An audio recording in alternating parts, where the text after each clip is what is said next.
अगर हम कर देते हैं जो राहु हमें ट्रिक्स्टर कहते हैं, राहु को ट्रिक्स करने वाला मैजिशियन जो कि भ्रमित करता है, अगर हम उनके भ्रम में फंस जाते हैं तो फिर वो हमें अपने मायाजाल में फंसाते हैं। इंसान की लाइफ एक रोलर कोस्टर राइड की तरह बन जाती है और थामे नहीं थमती। नमस्कार दोस्तों, स्वागत है आपका आपके अपने YouTube channel Fortune Flow with Saranyu में।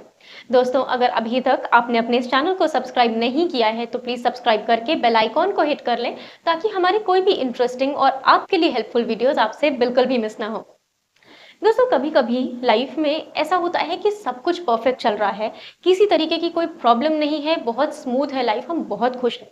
लेकिन फिर अचानक से एक के बाद एक प्रॉब्लम्स आना शुरू हो जाती हैं, समझ ही नहीं आता ये प्रॉब्लम्स आ कहाँ से रही हैं। जहाँ उन्हीं मीटिंग्स में सही डिसीजंस हम लिया करते थे, वहीं सारा कुछ हमारे लिए ऑपोजिट हो रहा है, हमारे बोले गए शब्द हमारे ही खिलाफ काम कर रहे हैं। संभाले नहीं संभलती सिचुएशन। एक बार बिजनेस स्टार्ट करने के लिए कभी कर्ज लिया था, बहुत अच्छा बिजनेस चल गया, लेकिन उसी तरीके से दोबारा से कर्ज लिया, लोन लिया बिजनेस के लिए, पर अब वही लोन वही बैंक की तरफ से नोटिस आने लग रहा है क्योंकि पैसे वापस नहीं हो पा रहे, बिजनेस ठप हो गया। यानी एक के बाद एक गलत डिसीजंस, मिस्टेक्स होती जा रही हैं लाइफ में। और एक तरफ कभी कभी ऐसी सिचुएशन कि बहुत प्यार था फैमिली में, बहुत खुश थे आप घर वालों के साथ, अपने वाइफ के साथ, अपने पार्टनर, अपने बच्चों के साथ, लेकिन अचानक से एक डिटैचमेंट की फीलिंग आ रही है। ऐसा लग रहा है कि क्या ही रखा है इस दुनिया में, अल्टीमेटली गोल क्या है लाइफ का, इस तरह के सवाल मन में उठ रहे हैं। अगर दोस्तों ऐसी सिचुएशन आप भी देख रहे हैं अपने जीवन में, तो इसके लिए बहुत ज़रूरी हो जाता है कि कुंडली के उन दो ग्रहों को आप अच्छे से समझें जिनके कारण ये परेशानी लाइफ में हो रही है। मतलब बिल्कुल एक्सट्रीम सिचुएशंस, एक के बाद एक, जो संभाल नहीं पा रहे। और जैसा कि आप वीडियो के थंबनेल से जान ही गए होंगे कि इसके पीछे राहु केतु यानी ये दो छाया ग्रह ये होते हैं। क्यों राहु केतु से लोग इतना डरते हैं और क्यों ये इतना ज़्यादा इम्पैक्ट लेकर आ जाते हैं लाइफ में, वो भी इतनी फास्ट स्पीड से? क्या लॉजिक है इसके पीछे? तो राहु केतु का अपना कोई अस्तित्व नहीं है, यानी ये दोनों शैडो प्लैनेट्स हैं। शैडो यानी छाया का कोई अस्तित्व, अपना अस्तित्व नहीं होता, वो सिर्फ एक परछाई है। राहु केतु चंद्रमा के नॉर्थ नोड और साउथ नोड हैं और ये चंद्रमा और सूर्य को ग्रहण लगाते हैं। अब जैसा कि आप हमारे पिछले वीडियोस में भी देखकर जान चुके होंगे कि चंद्रमा है हमारा मन, हमारे इमोशंस, और सूर्य है हमारी आत्मा। तो आप सोचिए कि हमारे मन और हमारी आत्मा पर ग्रहण लगाने वाले ग्रह कितने शक्तिशाली होंगे अपने आप में। इसी वजह से राहु केतु का प्रभाव हमारे जीवन पर इतना गहरा होता है और इतना फास्ट और इंटेंस वे में होता है जिसको हम कंट्रोल नहीं कर पाते हैं। राहु का नेचर और केतु का नेचर बिल्कुल ऑपोजिट है, पोल्स अपार्ट। राहु का नेचर होता है हमें दुनियावी चीजों के साथ जोड़कर रखना, यानी उन चीजों से अट्रैक्ट करना, उन चीजों से अटैच करना जो इस दुनिया में हमारे सामने हैं। मटीरियलिस्टिक डिजायर्स, जो भी चीजें हैं मटीरियल की, यानी लग्जरी वाली चीजें जो हमारे भोग विलास के लिए होती हैं, उनकी तरफ राहु आकर्षित करते हैं और इंसान को फिर इस तरह के थॉट्स आते हैं कि वो कुछ भी कर जाएगा उन चीजों को पाने के लिए। राहु कहते हैं शॉर्टकट लो, जल्दी से ये चीज तुम्हारी हो जाएगी। और जब हम उनके इसी बनाए हुए जाल में फंस जाते हैं, तब शुरू होता है राहु का माया का खेल। क्योंकि राहु है इल्यूजन का प्लैनेट। वो कहते हैं ये चीज तुम्हारी है, तुम्हें मिल जाएगी, तुम्हें ये छोटा सा शॉर्टकट लेना है, ये करो, शॉर्टकट लो, बहुत आराम से चीज मिलेगी। लेकिन नहीं, वही वो हमारा टेस्ट भी ले रहे होते हैं। अगर, क्योंकि देखिए राहु के जो गुरु हैं वो कौन है? शनिदेव। अब आप जानते हैं हमारे पिछले वीडियोस में कि शनि किस तरीके के हैं। सैटर्न बहुत स्लो, शनै शनै चलते हैं। अगर ऐसे ग्रह को राहु ने अपना गुरु बनाया है तो फिर ऐसी तो नहीं बना लिया होगा। यानी राहु को पसंद है शनि वाली क्वालिटीज। पर अगर हम कर देते हैं जो राहु हमें ट्रिक्स्टर कहते हैं, राहु को ट्रिक्स करने वाला मैजिशियन जो कि भ्रमित करता है, अगर हम उनके भ्रम में फंस जाते हैं तो फिर वो हमें अपने मायाजाल में फंसाते हैं। इंसान की लाइफ एक रोलर कोस्टर राइड की तरह बन जाती है और थामे नहीं थमती है।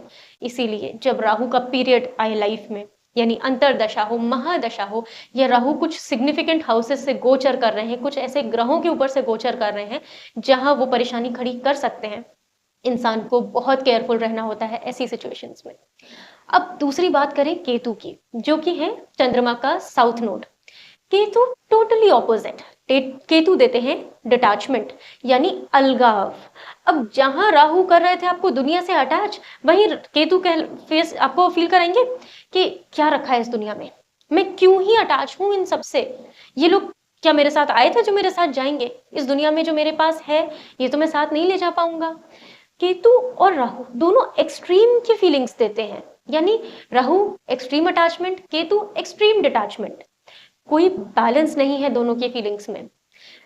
केतु ये फीलिंग्स देते क्यों हैं? क्योंकि केतु का काम है आपको मोक्ष देना। केतु मोक्ष कारक ग्रह है, इसीलिए केतु की स्थिति कुंडली के 12वें घर में यानी मोक्ष स्थान पर सबसे अच्छी मानी गई है, क्योंकि वहां वो अपना काम बहुत आसानी से कर पाते हैं।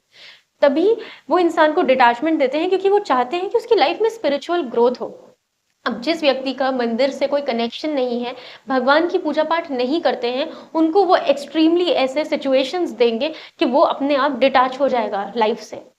तो अब ये दोनों प्लैनेट्स चाहते क्या हैं आपसे, इस चीज को समझना बहुत जरूरी है दोस्तों, क्योंकि ग्रह ही तो हैं। इनके साथ हमारा कोई पर्सनल एजेंडा, पर्सनल कोई प्रॉब्लम तो है नहीं जो ये हमें परेशान करने आ गए हैं। इनके साथ ये है कि सिखाना ये भी हमें सही चीजें चाहते हैं बाकी ग्रहों की तरह, लेकिन इनका तरीका थोड़ा सा डिफरेंट होता है। तो हमारी अप्रोच क्या होनी चाहिए?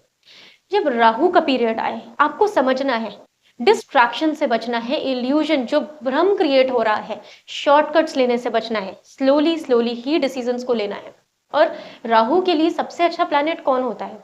जुपिटर। यानी जब जुपिटर की गाइडिंग लाइट पड़ती है, राहु के बाद में जुपिटर की महादशा आती है। वो क्यों आती है? क्योंकि आपको तब मिलता है लाइफ में एक मेंटोर, कुछ ऐसे लोग जो आपको आपकी स्पेसिफिक फील्ड्स के हिसाब से सही तरीके से गाइड कर पाते हैं, एक वो टॉर्च बेयरर का काम करते हैं, और तब इंसान सही डिसीजंस लेता है। यानी जब राहु का पीरियड चल रहा हो तो आपको करना है उन लोगों का साथ जो कि आपको सही तरीके की मेंटोरशिप दे पाए, आपको सही बात बता पाए, और उनकी बातों को फॉलो भी करना है। अगर आप उपाय करना चाहते हैं राहु के लिए, तो सबसे अच्छा, बहुत ही अच्छा और बहुत कारगर उपाय है राहु के लिए, आपको एक सफेद नारियल लेना है। उस नारियल के अंदर मिश्री भर देनी है और एक ऐसे स्थान पे जाकर रखना है जहां पर काली चींटियां हो। उसमें थोड़ा सा खड्डा कर दीजिए और तब उसको वहां पे प्लेस कर दीजिए। जब वो चींटियां उसको खाएंगी, राहु आपके अपने आप इंप्रूव होना शुरू हो जाएंगे। ये इतनी पावरफुल रेमेडी है कि अगर आपने इसको कर लिया और पूरे डिवोशन के साथ किया तो डेफिनेटली आपकी लाइफ में क्लैरिटी मिलने लगेगी। जो गलत फैसले करके आपकी लाइफ में एक के बाद एक नुकसान होते जा रहे थे, फिर वो आपकी फैमिली हो या आपका व्यापार या आपकी जॉब, जॉब में जो आप डिसीजंस लेते हैं, उन सब में आपको क्लैरिटी मिलना शुरू हो जाएगी। अब बात करें कि केतु के लिए क्या किया जाए। केतु सिर्फ चाहते हैं कि आप अपने को स्पिरिचुअली ग्रो करें, स्पिरिचुअल डिसिप्लिन, यानी आप मटेरियलिस्टिकली ग्रो कर रहे हैं, केतु को कोई समस्या नहीं है उससे। लेकिन अगर आप उनके डोमेन को इंपॉर्टेंस नहीं देंगे तो फिर वो आपको एक्सट्रीमली ऐसी सिचुएशंस दिखा सकते हैं जिसके कारण आप अपने आप चीजों से डिटैच होने लगेंगे। तो केतु के लिए क्या करना है? डेली मंदिर जाना है, ईश्वर से कनेक्ट रहना है, किसी आश्रम में जाइए, सेवा करिए, बहुत पॉजिटिवली वर्क करने लगेंगे केतु आपके लिए। और हाँ, अगर आपके घर के आसपास स्ट्रे डॉग्स हैं तो उनको फीड करने से ज्यादा अच्छा उपाय कोई नहीं है, क्योंकि अगर जीव की बात करें तो जीव में केतु को रिप्रेजेंट करते हैं डॉग्स, और स्पेशली वो डॉग्स जो कि ब्लैक और व्हाइट कलर के होते हैं। वैसे सेवा सबकी करनी चाहिए, पर ऐसा डॉग मिल जाए तो और अच्छा होता है। तो दोस्तों, ये दोनों प्लैनेट्स के बारे में बहुत रहस्य है, बहुत मिस्टीरियस प्लैनेट है ये दोनों। और वीडियोस में हम इनके बारे में और डेप्थ में बात करेंगे। इनकी और पावरफुल रेमेडीज भी हैं जिनको लाइफ में करने से इनकी प्रॉब्लम्स दूर होकर ये प्लैनेट्स आपके लिए बहुत पॉजिटिवली वर्क करने लगते हैं। पर उसके लिए चैनल के साथ कनेक्टेड रहना बहुत ज़रूरी है। इसलिए दोस्तों, अगर आपको ये वीडियो पसंद आई हो तो इस वीडियो को ज़्यादा से ज़्यादा लोगों के साथ शेयर करें, चैनल को सब्सक्राइब करें, बेल आइकॉन को ज़रूर से हिट कर लें ताकि सारे वीडियोज़ आप तक सबसे पहले पहुँचें। मिलते हैं अगले वीडियो में। आई होप ये वीडियो आपको बहुत अच्छा लगा होगा। धन्यवाद। जय श्री राम।